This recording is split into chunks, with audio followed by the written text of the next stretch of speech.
I've got to keep checking this, spinning that around, make sure it's free on the gears.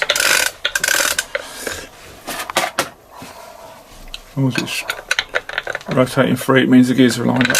I'll keep pulling it in then.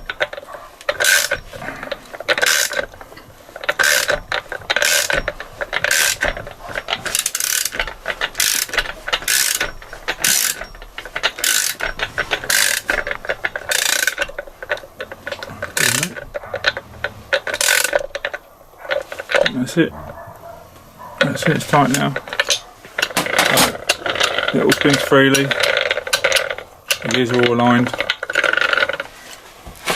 Just got to hold that enough to get the that undone. There we go.